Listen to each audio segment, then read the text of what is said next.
Joined by MLB DFS Playbook live show here. It is a Wednesday. We have 12 games on the main slate. And James, you were the guy on the playbook, so nobody should know this slate better than you, man. How you doing? Doing well. Happy Wednesday. We've had some day baseball conclude. Um, Now we're on to the main slate, and it's a fun slate. We said it from last night. There's a lot of elite pitching up top that we have to navigate through. There is some value pitching, not all that much, but you don't necessarily need to dip your toes down there all that much. But yeah, I mean, this is a fun slate. There's obviously a lot of really good teams, considering 24 of them are in on tonight's slate. So Yeah. looking forward to diving into things here. Yeah, man. Like you said, we got a lot going on here today. Those of you just tuning in here, wait a couple more minutes for the crowd to gather in, James. Like to get our audience fully informed as we go through this one here. Quick little weather update. A couple of games we're maybe watching. Some rain again in the Boston area. It's kind of linger around here. We saw them have that delay a couple of nights ago. There's expected to be rain around first pitch here that could delay the start of this one. I know, the cover of your playbook involves the Red Sox. I've seen some home run calls out on your Twitter timeline today, including some Red Sox players here. So that game is expected to play, but it may start in a little bit of a delay there. So we'll go ahead and kind of, see what happens there in Boston. And then the New York game, the Yankees versus the Mets here. Potential for some rain there, but again, expected to clear around first pitch. But if it hangs around, maybe they end up in a little bit of a delay. But neither of these games here are expected to be impacted in terms of a postponement. When it comes to wind, we got wind blowing out in three places of note. Toronto, Baltimore, winds blowing out to right. Again, Colorado, Boston, some winds blowing out to left. Which, hey, Green Monster's right there in left field. You got wind blowing out in that direction. And then we in the Mets-Yankees game there, winds blowing out to right field. So that's what we got for wind and weather here today. And those of you who are tuning in, if you got any questions for us here today, get in the chat, join us, get involved in the show. We love to hear from you, Mark, our guy in there already in chat. Giving a little hat tip there to James last night. George Kirby. Listen, we saw what Bryce Miller did to the Miami Marlins the night before. Kirby last night goes out there, top scoring pitcher of the slate, just absolutely dominates the Miami Marlins. And maybe a little indicator of where we're going to go tonight in a more than likely higher roster shipped play when it comes to today's slate. But we'll get into all that. We'll go over the ownership and go over the Vegas totals. We'll break down each position. We'll give our home run call. Chaz McCormick for me last night, plus 500 on the money line coming through for those fans out at home. Nasty. And then we'll give us our example lineups that we're building. So, James, no more time being wasted. Let's jump into Las Vegas. Give us the lines and totals that we are looking for tonight. Yeah, so there's actually some big favorites tonight, starting with the Tampa Bay Rays facing the hottest team in baseball, the Oakland Athletics, winners of 7 games in a row, John. The reverse boycott sells out the stadium. They're out there winning baseball games. Winning baseball games, 7 in a row. Literally the hottest team in baseball. You cannot take that away from the current Oakland Athletics. They're still big dogs. I didn't even know Trevor May was in baseball. Never mind their closer, but there he is. Yep. Trevor May back in baseball. Sent out like a heartfelt tweet the other day about it, like being back in baseball. Trevor May, big time gamer, John. Nice. I don't know if you know this. Big Fortnite guy. Okay. Back when Fortnite was at its peak, Trevor May was like playing with Ninja and Tim the Tap Man. Well, we got the newly added video game channel in our Discord. True. Thanks to me. Yep. Figured why not get a little more social channels? Thanks to me. Thanks to me. I created it. I threw it out there. Got a big Warzone update. I know you're out there in the Valorant streets all the time. So any gamers that are watching us here, jump in. Let us know what your gamer tags are. Maybe we can run a few, jump in a little bit, and have some fun with everybody there. But back to baseball, James. Back to baseball. Tyler Glasnow, not sure if he's a gamer, but he's probably been able to play a lot of video games over the years because he's oft injured. But he is minus 275, him and the Rays. That is tied for the biggest favorite on the money line, Clayton Kershaw on the Los Angeles Dodgers. Also minus 275 against Mike Clevinger and the Chicago White Sox. Luis Castillo minus 190. Seattle over Miami there. Foreshadowing, as you mentioned, we might be going back to the well in some capacity there. Framber Valdez and the Houston Astros minus 250 against the Washington Nationals tonight. And then Garrett Whitlock and the Boston Red Sox, despite the rain, minus 225. That's actually up a little bit from open, taking on the Colorado Rockies. Those are like the most notable money lines we have. Let's go over to over unders where Boston and Colorado open at 9.5, now up to 10. It's actually been bet up or it's favored to hit the over on pretty much every sports book there is. So 10 runs there, favorite being the over. Only 9 implied runs in LA and Texas. I only say only because that's been bet down across the industry, a full run pretty much on every sports book there is. So 9 implied runs in LA, Texas. We have 9.5 implied runs in Cincinnati, Kansas City. And that's like it for solid implied totals. 7 over under in Miami, Seattle. We've seen a couple 7.5s, like Washington, Houston is 7.5, and New York is once again 7.5. Miami, Seattle, 7 implied runs tonight. I don't want to jinx us again here, John, but favorite is the under on 7 implied runs, just like the Yankees and the Mets game was last night. And that is a perfect segue into Mark's recent comment here. Yeah, can the $8,000 Justin Verlander do what Max Scherzer couldn't do last night? Listen, we were in on the O's value contrarian stack last night. I had him.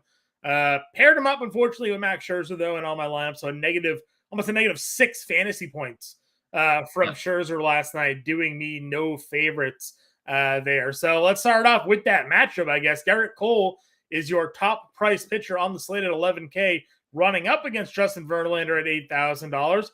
The Yankees lineup is still the Yankees lineup. There's still no Aaron Judge, but are they going to put the thump into Verlander that they did to Scherzer last night? I'm a little torn on this one. And obviously the $8,000 price tag sticks out like a sore thumb. But what has Justin Verlander really done all that well? Nothing. Other than, look, he had a very good start earlier in the year in early May against Cincinnati, right? Very good start. Then gets shelled by Tampa. Then he has a very good start against Cleveland. But there was only 5 strikeouts, and Cleveland, we knew at that time, was not hitting. Gets shelled in Coors. You can kind of, put that aside. I get it. Yeah, Toronto's a good offense. He looked really good against them. 8 strikeouts. We're very encouraged. 117 pitches. And then he comes out and gets absolutely shellacked against Atlanta again. Now, the Yankees offense is not good. Over the last 2 weeks, they're the worst, one of the worst offenses in the league. 28th in OPS. They have a 24% strikeout rate. But Verlander not missing bats this year. 7.62 K per 9 is one of the lowest marks he's had in a very long time. The last time you see a strikeout rate under 21% for Justin Verlander is 2014. Yeah. 2014. That is 9 years ago, right? So he's also getting a lot of ownership tonight, John. This seems to be where everyone is pivoting to in the mid-tier. Like, we're going to talk about the top-tier guys, and they're all very highly owned. All of them. All 4 of them. Sans Garrett Cole, he seems to be the contrarian spend up today. But you and I pinpointed a mid-tier guy that I'm still going to over Verlander, and he's 17 to 18% less owned than Justin Verlander for $200 more. I am Wacha? That is Michael Wacha, yes. I am like a little on the fence about what to do with Verlander because I was in on Scherzer, as were you, as was I think 40% of the field. But it's just, I don't think I was playing Verlander tonight. My builds didn't really get to him. My builds didn't really get to much of the mid-tier. It's not that I don't like Wacha here, and we love just going at Cleveland in general, and Wacha's pitched really well, and he's at home, which is a good spot here for him this year as well. The way my builds personally have gone today, I didn't really get to this spot, but if you're telling me that the majority of the field is on Verlander tonight and Walker is dramatically under rostered, then 100% pivoting to Michael Wacha here in this situation. Yeah. So basically, how the ownership at current moment, obviously things can change, but the way that ownership is playing out right now, and we could just head back up top. Glasnow, Castillo, Kershaw, Framber. Those are the four guys getting ownership in that order. Three of those guys, you and I are fully in on. Three of them made the playbook. One of them didn't. And then it's Verlander, Whitlock. That is basically the entire slate's ownership. There is really no one else getting any So you ownership. didn't Michael mention Wacha is Garrett sitting Cole in that conversation. yeah, Garrett Cole is only 8% projected rostership, which is appealing because the Mets also don't have their best player. Like, Aaron Judge and Pete Alonso aren't walking through that door. At least today, they're not. Garrett Cole has the ability to be the top scoring pitcher on the slate. So, which is why he's priced. That way, right? That's so. If you're playing a couple of lineups tonight and you're telling me you're getting a sub 10% Garrett Cole here, that's a difference. That could be a difference maker. And obviously, if he goes out and has a good game, but so does Glasnow, so does Castillo, kind of, right. Takes away from the ownership advantage you were looking for there. But that's not bad information to be sharing out there with the public there. So, but yeah, you're right. We were in on Castillo and Glasnow, I think, just because they were cheaper than Kershaw, Cole, and Valdez anyways. We also liked the matchup. Castillo, again, I think is going to draw us, maybe even, you said he's one of the highest anyways, but, it wouldn't shock me if when everything's out and done and these projections are done, that he might be the highest roster, just the way these Seattle pitchers have been shutting down Miami over the last couple nights. Miller and Kirby. Castillo's the best pitcher on that roster.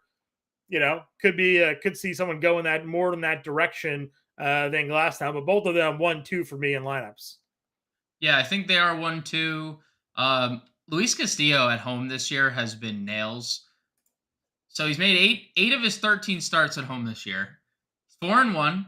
He has a 1.89 ERA. He is averaging almost 8 more fantasy points at home this year, and we know Seattle is just a pitcher's ballpark. The strikeouts are way up at home for whatever reason. That's not something that's like necessarily quantifiable. Right, 14 more or 14 strikeouts there, more than innings pitched. Right. Where two more strikeouts than innings pitched on the road. Yeah, it's not like anything that like we can like definitively point to, but 175 batting average against, the whip is incredible. And again, like Miami is showing its deficiencies against right-handed pitching against Seattle, and they're just going to continue to roll out these righties against them, and it's going to cause a lot of problems. I also lean Castillo over Glasnow slightly because like Glasnow, we've seen throw 83, 88, 84 pitches. And I'm not sitting here saying I'm not playing Tyler Glasnow. He has been fantastic. He's faced the Dodgers, Boston, and Texas for his first three matchups this year. Could be a really hard good luck. Good luck. And now he gets to face Oakland. And granted, Oakland's been better. But like minus 275 fair, but he's not the pitch count. Right. Is like Castillo we know is going to get 100 pitches, where Glasnow took a step back, and maybe that was just where they were comfortable with because he got through 6 innings, 1 earned, like let's move on. We have an elite bullpen. And that's just where they fell. I like Castillo for the few $100s more. I think you bring up a really interesting point on Garrett Cole, John. Just like if you want to get to Garrett Cole because he's significantly lower than a Clayton Kershaw, who's 20-something% higher projected than him. The Mets over the last 2 weeks, for a team that wasn't striking out, you think about their team, they do have a lot of young pieces in that lineup that are obviously striking out a little bit more than guys maybe were earlier in the year. Over the last 2 weeks, 24.6% strikeout rate is the 8th highest mark in the league. So, for what it's worth, like they're striking out a lot. 663 team OPS. There's a reason why this game is at a 7.5 implied run total. Having batting average of 291 WOBA during that 2 week span against right-handed pitching.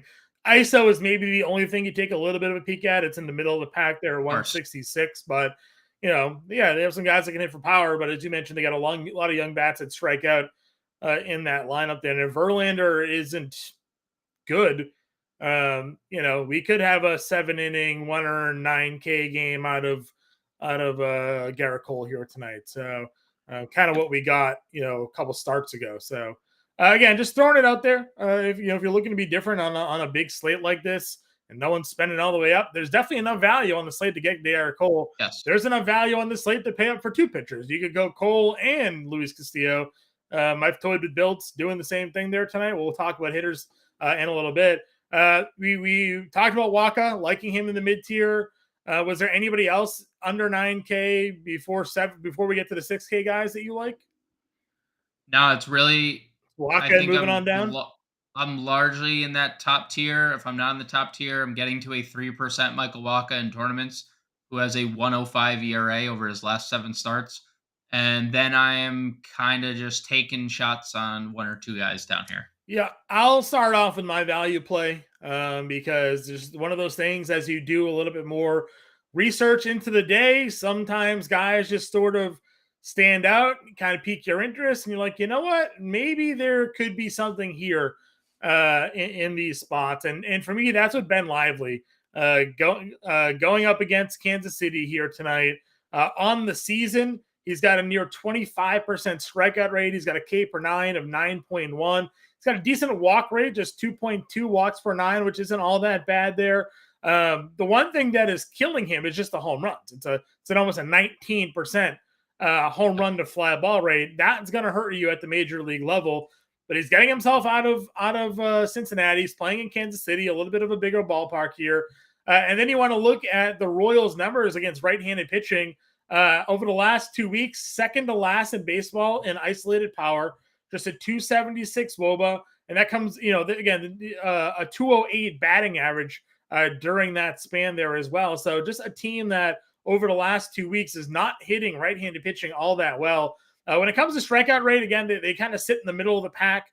Nothing all that crazy over the last 2 weeks. But overall for the year against right-handed pitching, 5th highest, 24.5%. So, and they still don't really hit right-handed pitching for the season either. 225 average, 146 ISO, 287 WOBA. All Lively has to do here tonight really is get by Salvador Perez. If you can get by Salvador Perez here tonight, you have a pretty good shot at shutting down Kansas City, in my opinion. And with everybody going to Garrett Whitlock at $6,700, Lively has more of a strikeout upside, it feels like, given his sort of skill set we've seen as a starter than Whitlock here. I kind of like the pivot, and especially if no one's playing them. So Ben Lively at $6,800, I think, is appealing, but I know the masses, as you mentioned, are in on Garrett Whitlock tonight. Honestly, even if he doesn't get past Salvi and he gave up a home run to Salvi and it was just a solo shot or even a 2-run home run, like you can live with that, right? Like that's 2 earned runs. The other night we saw who is their starter? Gave up 3 runs in the first inning that we all went to, and then he didn't give up another run. He wasn't great. Abbott? Not Abbott. Not Abbott. The other Luke Weaver. Yes. He gave up 3 runs and didn't give up another run after that. And that's kind of what Kansas City's offense is. You do have to worry about the home run ball. But honestly, it's been against lefties, 175 ISO to lefties. Righties haven't done anything against Lively. And that's where majority of the Kansas City power comes from, Perez and Witt. So I agree. I don't hate Ben Lively. I am with the masses tonight on the Garrett Whitlock thing. I'm a little scared if they don't delay the game off the rip. If Whitlock started and then there's a lengthy delay, that could be my only real concern. Sure. But you look at the Rockies. I mean, this is as a story that stands up to the test of time. Get the Rockies out of Coors. You take a look at their numbers. They're 27th in OPS and they have a 25% K rate, right? That is not good. And I do actually like some Rockies tonight. I like that they're leading Nolan Jones off. And I think there's some very interesting lineup notes that I want to jump into after we touch on pitcher. Nolan Jones, Ryan McMahon, the lefties here against Garrett Whitlock are appealing.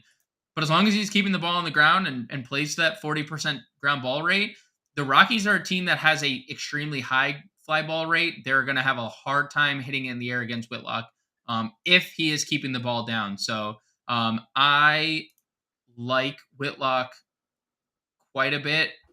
Again, though, I don't know how much you need to get there, given all the value on Yeah, there's a Thompson. lot of value when it comes to hitters. Again, I've pretty comfortably made lineups with double spend ups. But if you want to do double spend ups at hitting and big stacks, you'll probably need to use one of the or one of Correct. these mid tier options here. And again, for me, it's just looking at being different in GPPs because Yep. you have to really to make a difference somewhere. You could do it at hitting like we did last night with Baltimore. Nobody played Baltimore outside of Gunnar Henderson. Yep. But if you can also pivot off and you get lively, go out there. 3 of his last 5 starts, he went over 23 fantasy points. The last 2 starts, Right. Milwaukee, St. Louis, not as great, but he pitched deep into those games. So that's encouraging, right? Like Right. got deep, had 8 strikeouts, 5 strikeouts, 8 or more in 3 of the last 5 there as well. So, if he kind of keeps the ball in the yard, and 3 of those 5 were at his home ballpark. One was in Boston, which he actually pitched pretty well in against the Red Sox there. I think there's some sneaky spots there if no one's in on Lively tonight. You mentioned you want to talk about some lineups. Let's do it before we hit the hitters here. What are the notable lineup out there today outside of you mentioned the Rockies there, and then no Devers tonight for Boston. Double dongs last night out of the lineup here tonight against Gomber. Yeah, that's incredibly frustrating because Austin Gomber has been bad against left-handed bats. And instead, they're like, you know what? Let's bat Alex Verdugo third after we bench him for not hustling. Right? That makes so much sense. Mm-hmm. Like it makes just so much sense.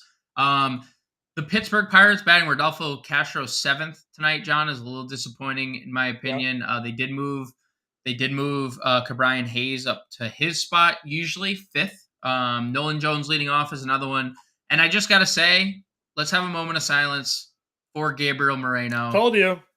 Not in the lineup for a third straight day. So let's just have a moment of silence for Gabe Moreno here as Carson Kelly starts for Carson Kelly is back, and he is now definitely their starting catcher. If there was any questions about that, 3 straight days now against in the lineup. 2 of them were against lefties. straight days. 2 of them against lefties as well. So yeah, but Moreno hits, and that's the most frustrating part. Moreno's hitting 400 against lefties. 400. No power though. So that's just what they want. They want the home run juice from Carson Kelly there. So unbelievable. Yeah, but as you mentioned, also people were running all over Carson Kelly yesterday. Yes, So they were. if you're in on Trey Turner here tonight, could have a couple more stolen bases coming your way. Bryce Harper's been running a lot more lately as well. So if they can find their way on tonight against Merrill Kelly, who we didn't mention, Merrill Kelly's a fade for me tonight. Expected ERA is a full run higher than what his actual ERA is. XFIP and FIP also higher than what his ERA is. He's got, I think it's like over 3.5 walks per 9, career high strikeout rate, and he is a reverse splits pitcher. So he is shutting down lefties. And as we know, Harper, Schwarber, that whole crew there. But JT Realmuto almost cycled again last night. He had double, a triple. So I mean, there's just some guys in that lineup that are really starting to heat up from the right side of the plate, which maybe could give Merrill Kelly some trouble. Kelly also better on the road than at home this year. He's pitching at home tonight. So Merrill Kelly is my fade of that top tier 9K and above group. So maybe some interesting Philly plays tonight as well. My fade at that tier, because I do think Merrill Kelly is interesting. Philly, hey, they were going to wake up eventually, right? Like they were going to wake up eventually. Mine's going to be Framber. And it's not that I don't like Framber. And you and I talked about it a little bit briefly on the podcast this morning. I don't think I wouldn't be surprised if Framber went out there and had a quality start, right? But at 10-3, would a quality start get me to where I need to go for $500 less when I can get Luis Castillo, who has 22 fantasy points or more in 4 straight and has an elite match? Not when we don't think that the strikeout upside is there for Framber against Washington, right? So exactly. And they're 5th in OPS against left-handed pitching. So even if this is a pesky win for Framber, and even if this is a 6-inning, 3-run, 6 strikeout game, that's not enough at 10-3. I need you, if I'm winning a tournament, I need him to get 30 fantasy points at that price tag. So I think as quality of a pitcher Framber is, I think this is a spot that I'm just kind of gonna pass on, especially when he's kind of owned, John. Like he's the fourth highest rostered pitcher of the day. Like Yeah. I'm okay not going there if he's gonna be the fourth highest rostered pitcher of the day. I'm okay with that. Um, yeah, I agree with you. Mark wants to know what's going on with the Pirates starting pitcher. I don't think he's even on the slate. So No, he's not. yeah, He's not. yeah, He's a 27-year-old. He's a big dude, 6'3", 175, so big and lanky. Not really pitching well at AAA this year. He's been way, way, way worse against the lefties this year. 818 OPS for left-handed bats. So if you do want to get some Cubs, I understand it. They're leading off Mike Tauchman tonight. If you talk about more value, I mean, it's just endless seemingly on tonight's slate. But the lefties have definitely give him issues. The problem is Cubs have like three of them in their lineup yeah. tonight. Christopher Morel's So homered in 2 of the last 3 games. He's a righty, not a lefty. So yeah, yeah, we'll see about that. So let's get into hitting then. Let's talk about the catcher position because I'll just start and say that in all 3 of my lineups that I've built so far, Chad Wallach is in my lineup. yeah. He is $2,400 The fake home run with the fake home run last night. With the fake out home run that got What both a- you and Mark Oh, last night. what a brutal. MLB Game Cash showing everybody Wallach homers when in reality he walked, and instead Zach Nato hit the home run. But listen, again, it doesn't matter what Angels catcher goes in the lineup; they're productive. Yep. 3 straight games that hits for Wallach, including the pinch hit home run there. He had the double last night with two runs and 2 walks. So $2,400 gets another lefty in Andrew Heaney here, who has, yes, strikeout upside, but also can be terrible, can give up home runs, can give up a lot of runs. Yep. And they hit Wallach in like the middle of their lineup too. So like there's nice potential there. They hit him 8th last night. They hit Tice 5th in the middle, so they break it up, but they don't like Wallach. Well, then that's fine too, because I like Nato and Ward tonight, a little wraparound. Right. Regardless, he's $2,400. He's raking at the plate. So spending down, like we said, if you want to double spend up at pitcher today, or you want to fit in some top price guys, like Wallach is where I'm going at catcher. I didn't really even consider going anywhere else. But there are obviously other guys that we maybe like on the slate. So James, talk about some of your favorite catchers today. Yeah, I mean, I know you like Ben Lively, but I'm also in on Salvi. He's been really good against righties. If you want, he's really cheap on FanDuel. He's only $3,000. That would probably be where I'd go. Because nobody plays catchers on FanDuel because they don't make you. So right. I'm just saying. No, I know. If you were to hit a home run, it wouldn't be surprising tonight. You know, they give you a whole player pool. They don't make you play. Right. That is brutal. So Salvi is fine. Rutschman, we know Barrios specifically struggles with lefties. Rutschman is better from the left side of the plate. So I like Rutschman. You can play either Texas catcher. Jonah Heim has monster numbers against lefties this year. I am a little hesitant about that game in general because I have respect for Reed Detmers. Texas is just super deep and potent that they can really get to anyone. Yeah. So I could get to Heim. I can get to Garver. I'm okay getting to Tyler Stevenson, 3,700. He's Gary, no Sanchez there, the home run play, Dude, Savali is just he's just weirdly good this year. And not allowing a lot of anything, and it's been a small sample. It's been a very small sample, but everything's just kind of not hard, no hard contact. He's not putting anyone on. You can obviously play El Gary because if he's going to keep being 2016 version of El Gary, he's just going to keep hitting home runs every night. But no, I like Tyler Stevenson, who's hitting lefties again. The Reds have one of the highest implied run totals of the night, and Stevenson back to his old tricks. 360 WOBA, around 351 WOBA against left-handed pitching this year. Daniel Lynch has been surprisingly good against righties. He's been worse against lefties. Incredibly small sample. I'm willing to bank on the 168 ISO 350 WOBA he allowed to righties last year in 520 at plate sample instead of 36 at bat sample. So those are some of the other catchers that I would get to. And again, pour one out for our boy Gabriel Moreno. You can play Carson Kelly, who was good against lefties in 2021, if you wanted to. And I think people are going to get tricked into the Connor Wong thing tonight, John. I'm just going to throw that out there. I love Boston. The field loves Boston, even though their lineup is pretty tonight. Like Ref Snyder leading off, and Wong better Royo against hitting righties fifth. than left. Yeah, yes, Wong is way better against. I just want to say that Marky, the hat tip for Kirby earlier. You also did sneak in a Martin Maldonado mention yesterday during the stream as well. That is true. He did homer.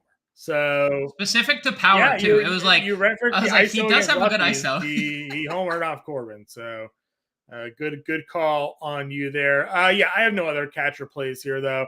Unless something weird happens with some lineups. It was Stevenson, or I was just I played all Wallach anyway. So Wallach is official lineup just came out. He's hitting 8th. Love it. So perfect. First base. This is where I kind of vary because we have some pretty interesting matchup across the board. I like Freddie Freeman a lot here against Clevenger at $6,300. I've gotten to Ohtani even in the lefty spot. Is he in the lineup tonight? I guess James. Now that the lineup's out. Yes, hitting second DH. Okay, so I don't mind the lefty split for Ohtani. He's just good against everybody here. But there was some good value plays on tonight's slate at first base as well that we'll get into in a moment. But James, before we do that, talk to me about your favorite top end first baseman tonight.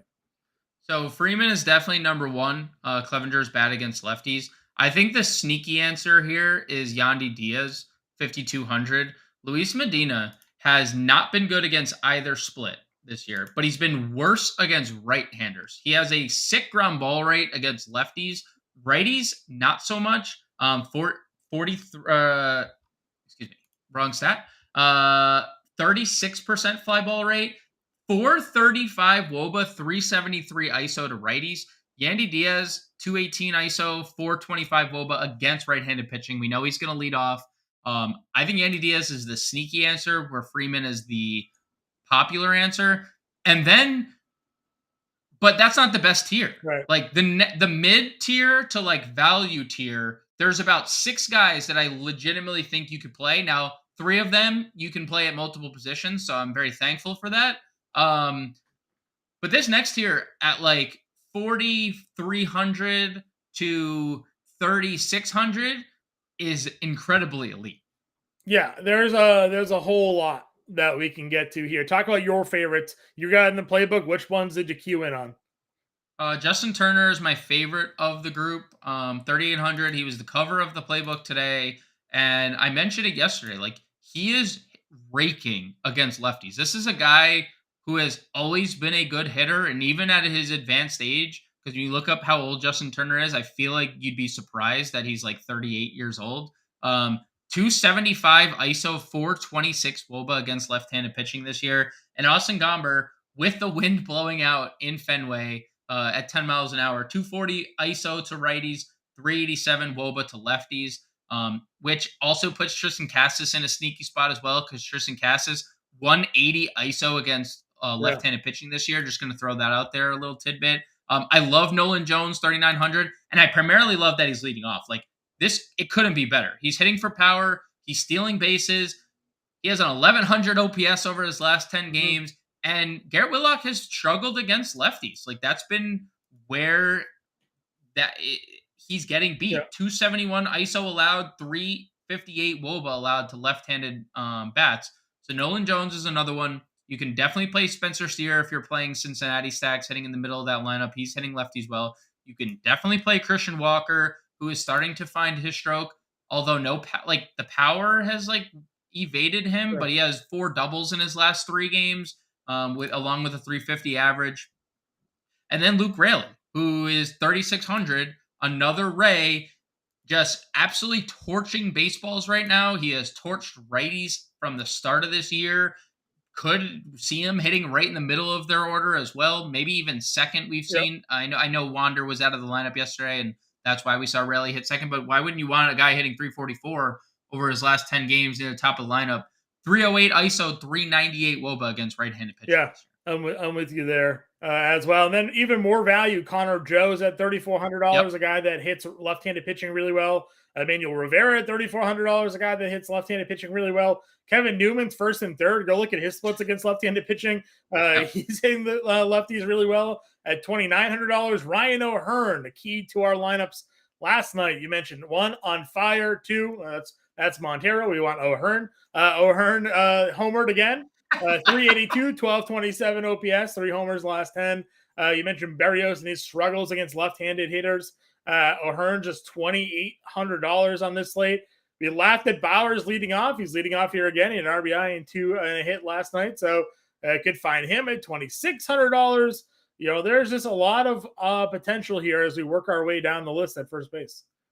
Yeah, it's a super elite position. And again, thankfully, 4 of those guys that you and I mentioned, John, you could also play in the outfield. So you can play 2, 3 if you want 4 of them and spend up in your middle infield positions or your other corner infield position, wherever you want, really. Yep, 100% there. Moving on over to second base. Mookie Betts at the top, Marcus Semien. Your top 2 guys over 6K, 65 and 61. I am fine getting to either of those. If you were looking to spend up at second base, Betts is what I would prioritize personally over the 2 over Detmers. I just think Clevenger's an easier matchup to attack there. But again, at this position here, I'm not really looking to go all in at the top. There are guys in the middle and value tier here that I am queuing in on. Could not agree more. I think this is a position that I actually had Ketel Marte as my top dog. He's not in the lineup. And interesting note, Geraldo Perdomo leading off for Arizona tonight. Just Marte, no Marte. Perdomo's got some good numbers against lefties again with Ranger Suarez on the mound. I don't find myself getting here either, John. You could definitely play Mookie 220 ISO against righties. That's fine. You could definitely play Semien, all the powers against righties, but like play India. I think that's also fine. Mm-hmm. I am also 100% in agreement. Rodolfo Castro is $3,400. Christian Arroyo is $3,100. And that's literally where I've lived in all 3 of the lineups I've built tonight. I've made it clear since the podcast that Christian Arroyo or the Boston Red Sox were my favorite stack. The field is with me, and that's not always the most comforting thing on a 12-game slate. That like it just gives you an opportunity to make a lineup with the field and then a lineup against the field, you know? Right. And then if you're playing 3 lineups, half with the field, right? Yeah. Like sprinkle in a few, you know? Yeah, sprinkle in a few. But like Rodolfo, we've talked about it like ad nauseum against left-handed pitching. I still don't know if people realize how good he is against lefties. Like I don't know. They have no idea. If people know, 348 ISO, 487 WOBA against left-handed pitching. Over the last 2 years, 162 plate appearance sample, 342 WOBA, 434 or 342 ISO, 434 WOBA. Like a 340 ISO is absurd. It's like the elite power hitters. Dude. And all 6 of his home runs this year have come against lefties. So what a surprise. His numbers are all against left-handed pitching. This is a guy that probably shouldn't be a switch hitter. But he is for one reason, maybe to keep him in the lineup. I don't know, but he's far better from the right side of the plate than the left side of the plate. You mentioned Christian Arroyo. That's fine there if you want to go there. Listen, Jose Altuve, $4,500 is too cheap for what he can be in a lineup.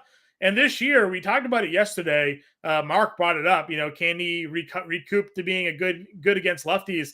That's because this year against righties, 311 with a 511 slug and a 937 OPS. I know Josiah Gray, again, isn't giving up a ton of power, but, you know, Jose Altuve against righties is just absolutely raking. So if you're looking for maybe a one-off play in the mid-tier to be something different, there's certainly that.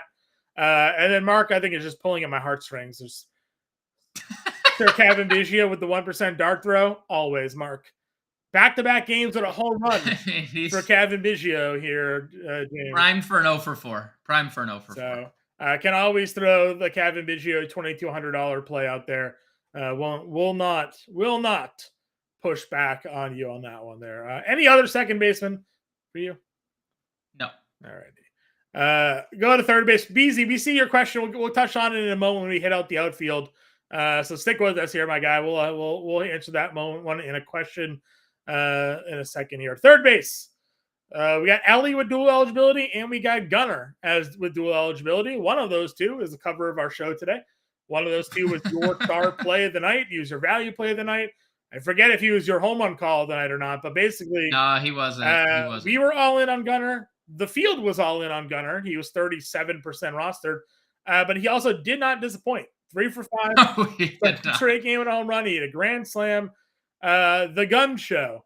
Did you buy your tickets? And are you buying your tickets tonight to the Gun Show, James?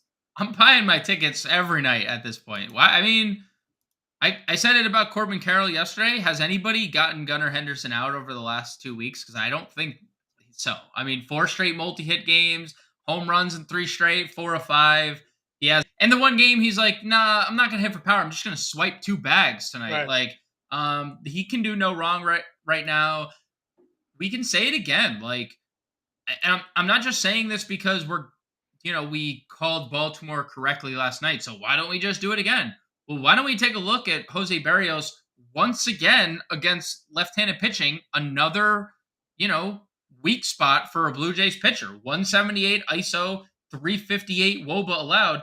Last year, 215 ISO, 376 WOBA allowed. Like, this is a trend for Jose Barrios. He has not been able to pitch against lefties in quite some time. You mentioned there's a slight wind gust blowing out of right field, obviously going to benefit the lefties here. And that's the one part of the ballpark that wasn't adjusted. The lefties still benefit from the original dimensions of Camden Yards. So 285 ISO for Gunner, 377 WOBA for Gunner against right-handed pitching. All in. De La Cruz is fine. I would prefer Josh Jung for $100 cheaper. I would almost rather Ryan McMahon if I'm playing like a Nolan Jones and just running a 2-man stack of McMahon and Nolan Jones too. They correlate really well. I like Ellie in stacks the most. I understand you could obviously, he went 0 for and still had 9 fantasy points, right? Like, listen, this is a spot where I think you're probably not going to get a lot of people in on Ellie because he's up to $4,900. So if you believe in him being sort of the electric talent that he was, I don't know how many people are going to be in on the Reds tonight. Oh, people are getting there. Are they? Yeah, people are getting there. I guess that's a little surprising given the cost of Ellie, but the other guys are all cheap. So yep, there's 4. They have like 4 or 5 guys at 10% or higher. Ellie is at 15. Ellie's at 15%. All right, so he's in the middle. He's in the middle range of that. Then he wasn't like 25%. Well, the only player tonight with 20% projected, 2, Gunner, and none other than Rob Refsnyder. Rob Refsnyder. Well, we'll get to the outfield again. Yes, $2,500 or something like that for cheap. So, Brian Hayes at 4,100, some value there, but you're just going to probably plug in Gunner. And probably do that. Longoria, 3K, cheap power against lefties there. We talked about Manuel Rivera, $3,400 with some power. Rendon, historically better against lefties at 33, hitting in the middle of that lineup here tonight. Anybody else for you at third base? No. That's it. Shortstop. We like Zach Nato. Yep. $2,700 going up against lefty here. Our guy Vargas is in the lineup against lefty. Not that we're going to probably pitch him against Framber, but $2,700. Crazy good numbers against lefties. Yep. Christian Arroyo, as you mentioned previously, hitting 5th tonight at $3,100 down here at the value tier. Rodolfo has dual position eligibility. Ezekiel Duran hitting 3rd tonight has dual position eligibility, can play shortstop here as well. Perdomo is leading off at $3,800 shortstop. So what I'm getting at is there's a lot of guys under 4K you can play. There are obviously a few options above 4K if you wanted to queue in there, but value shortstop feels like another way to go tonight. It is. I fully agree. And I'm okay if you want to go get Wander. Like, I think that would be my spend up tonight because I'm in on Tampa. They're one of my top stacks of the night. They're really expensive, but if you can get there, by all means do so. But I'm largely living in that tier. Dude, Ezekiel Duran has raked left-handed pitching this year. We've talked about that a lot. 241 ISO. Yeah, and now he's hitting 3rd. Like, 241 ISO, 418 WOBA. Like, the amount of green that I'm seeing right now with Ezekiel Duran is insane. Like low strikeout rate, um, pretty solid fantasy point per average or per game against left-handed pitching. Like again, I like Reed Detmers, and he's been pretty good against righties. He struggled more against lefties, but it's a limited sample. But it's hard to ignore Duran at this price, hitting third in one of the three best lineups across Yeah, baseball. And it's hard to ignore Rodolfo Castro against lefties. And it's hard to ignore Christian Arroyo hitting fifth against maybe the worst pitcher on the slate, right? And that's why I do like Boston a lot. yeah, I don't dislike your Vargas call. I think that makes me not want to play Framber even more because he should be in the lineup against lefties. He's hit lefties extremely well this year. So, yeah, I think you can get up to Ellie or Wander Franco tonight. Sure. I'm 100% in agreement with you. I think Gunnar and Down is the best, and Zach Nato. Sorry, I didn't mean to exclude you. no. I was gonna say, again, the lineups that I've built, I have actually 100% of Zach Nato at shortstop. So, $2,700 is just far too cheap. Another rookie that top prospect gets called up, struggles a little bit, trying to find his way. They move him down to ninth, and all of a sudden now, boom, dude is just popping now for a week, giving you some power, couple stolen bases. He's not a Gunnar Henderson level prospect, but like these guys are good hitters, and they're slowly starting to figure it out. And now you can capitalize on it at a free price tag. Zach Nato, the last 10 days, is not hitting at a $2,700 level. He's probably playing at like a $3,700 level. Yep. Take advantage of that right now in a spot against Heaney here. Now, again, I like the Angels a lot. In BZ asking about Angels, should you complete the 5 stack to get the Ward or go to Duvall here tonight or swap him for Duvall? If you're on, is that a FanDuel question maybe? Because You can't go 5. You can't go 5 on FanDuel. Okay, That's a DraftKings. Because it's a big price discrepancy between Duvall and Ward, so there's going to be some money that you're going to be either taking on the table, or you're looking to move up maybe from Ward to Duvall there. So let us know a little bit what you're looking to build there. But we'll move to outfield here now. Duvall has the best odds to homer on the entire slate. Yep. He is plus 235 on DraftKings Sportsbook tonight to hit a home run, the best odds of anybody playing today. Against Austin Gomber, we mentioned the wind's blowing out to left, which is the green monster. Duvall has a lot of power, just coming back. He hasn't homered yet, but due. So I have one-offs of Duvall. I'm not stacking Red Sox tonight. Maybe to be a little bit different from the field, but Duvall has made some lineups as a one-off. Yeah, I love him. He was my home run call last night, and like they say in Jacksonville, John, Duval. That's what they say in Jacksonville. Okay. I thought they do the Jaguar thing, like Jaguar. Why don't you do that? Why don't you do it? Why don't you do it for everybody? Why don't you do that for everybody? I did the Duval, so why don't you do? Why don't you do the Jaguar thing for everybody, John? Yeah, I'm good. I mean, okay, just checking. Yeah, Duval last year against lefties dominated. 329 ISO, 361 WOBA. You mentioned the odds. It's actually gotten a little worse. When I saw it this morning, it was plus 225. I sent it to you. I was like, Adam Duvall is at plus 225 to hit a home run tonight. Like that's like as good of a bet. Like that's like a horror when Soler was in Coors earlier in there. We're like, it was like plus 190. You're like, oh yeah, he's going yard. And then he hit home runs in 3 or 4 games. That's what Duvall has tonight. He's $2,900 on FanDuel tonight, by the way. I also messaged you saying I'm going to play FanDuel just to play Adam Duvall at $2,900 because he's $5,100 on DraftKings. Look, Austin Gomber's not a good pitcher. He allows a lot of power, 240 ISO and a 387 WOBA to righties, along with a 47.4% hard hit rate. Like, wind is blowing out a little bit in Boston. Things are not looking good for Gomber. So I think Duvall is my favorite outfielder of the day. And if you want to obviously spend up on any of these guys above him, it's fine. We talked about Mookie. That's fine.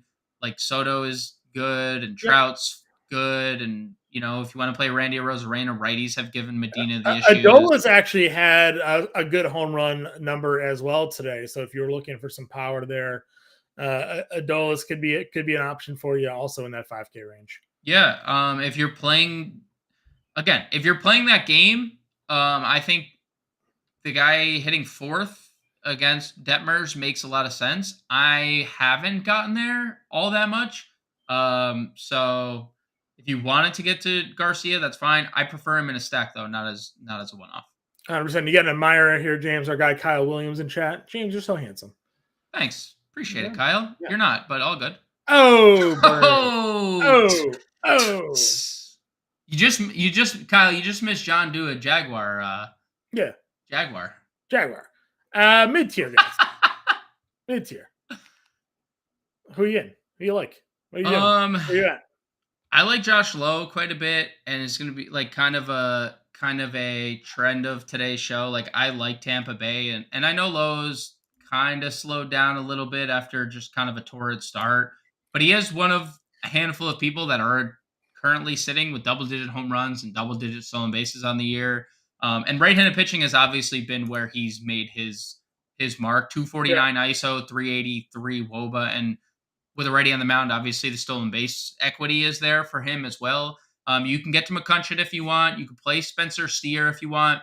Someone I wrote up in today's playbook though is Jose Siri, and I don't know if we're gonna get a bat flip tonight, John. That's that's reserved for special people for Jose Siri, but he has insane power. The one thing we know about Jose Siri, whether he's hitting first, ninth, 10th, whatever, the guy has insane power. 314 isolated power against righties this year. And I already profiled it earlier. Luis Medina has a pretty good ground ball rate against lefties, not so much against righties. There's a lot of fly balls against right-handed bats. There's also a lot of power. 373 ISO allowed to righties, 435 WOBA. This profiles perfectly for Jose Siri, who puts everything in the air when he's making contact, and everything leaves the yard, which is the problem that Medina's had against righty bats. So Jose Siri is actually one of my favorite plays on the slate. I wish he wasn't 4,200, and I wish we had like one Ray outside of Luke Raley that just wasn't under 4,000. Luke Raley's like the only Ray under $4,000 on this entire slate. Right. It's rough there for sure. Lane Thomas, another guy that hits lefties really well, which is why we're not in on Framber here tonight at $4,200. Some obvious values down here. Both Angels outfielders, Ward and Renfroe. Renfroe's my home run call for this evening, hitting 6 at $3,700. Taylor Ward leading off at $3,900. Fits into a lot of bills. Nolan Jones, you mentioned at first, has that outfield eligibility as well. Kyle reaching out, talking about Nolan Jones being on a tear and Whitlock giving up the hard contact, as we talked about earlier in the show. So full on agreement with that play right there for sure. Rayleigh at 36, as you talked about, as well. Duran, Connor Joe, guys we've mentioned, dual positional eligibility. I like Leotis Taveras at $3,200, still hitting at the bottom of that lineup. Definitely some nice potential for him in that spot. And then we go under 3K. Dude, does Aaron Hicks do it again tonight? Does he do it again? I mean, kudos to Baltimore. First off, their Twitter department trolling the Yankees after he hit the home run last night. Good for them. I guess, maybe. Yes, right? Look, again, I don't know where this is coming from. He's been an awful baseball player for a year and a half. But what we can definitively say is he's not an awful baseball player at current moment. No. Jose Barrios struggles against lefties, right? Like, that's what we have going for us. So if you want to get to Baltimore, Hicks is 29, O'Hearn's 28. They're both hitting right in the middle of their lineup. Like, you can get to either of these guys. I think there's actually just an infinite amount of plays under 3K, and it's sad that we can't play them all. Yeah, Hicks, O'Hearn, was, as you mentioned there, Ref Snyder is one of the top rostered outfielders on the slate, leading off at $2,600. He has crazy numbers against left-handed pitching going back to last year as well. Bowers is leading off. Grossman against lefties is usually in play here as well. Jason Hayward the other day, $2,500. He's someone that you can certainly take a look at. And again, Kevin Biggio is all the way down here as well. IKF is hitting 6 at $2,200 if you're not a Verlander guy here tonight. I mean, where else are we looking for value outfielders that maybe I had missed, James? You pretty much just named them all. I mean, Okay. but that's like 8 guys under 3K that you Sure. can mix and match in Peralta your homered lineup. last night too. Maybe Peralta 27 if he's in the Yeah, lineup. yeah. I would.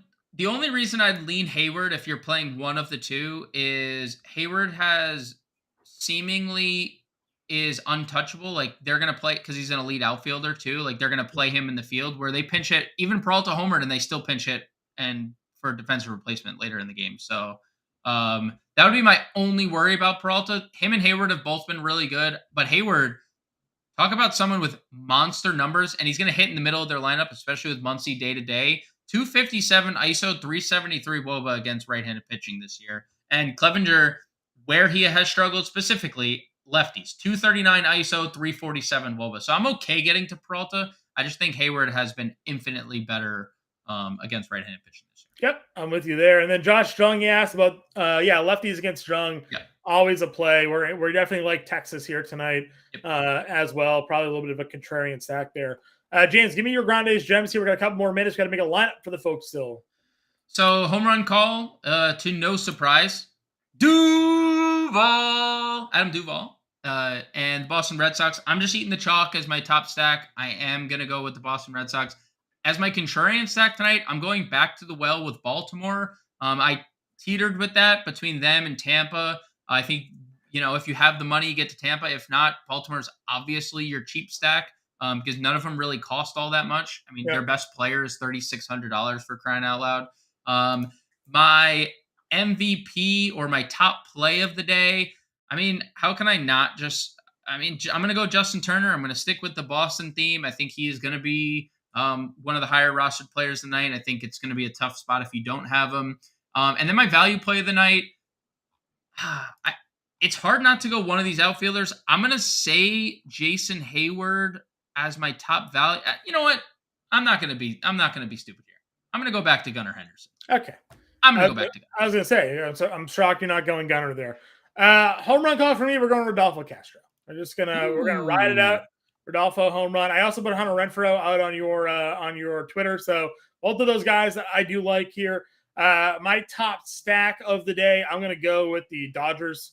I think we're going to go up against Clevenger there as the top stack. I'll ride with you, Baltimore, as our contrarian stack here for the day. My favorite value is going to be NATO, just $2,700, super cheap. And my star of the night, I'm going to go with Freddie Freeman there as the star of the night. So that's what I got here. Let's go ahead and make a lineup here. A couple minutes left, James. Where are we working? So I went Castillo Glasnow. Okay. Wallach, I imagine. Wallach. I went Gunnar at third. Ref Snyder, I would assume. Yes, Ref Snyder.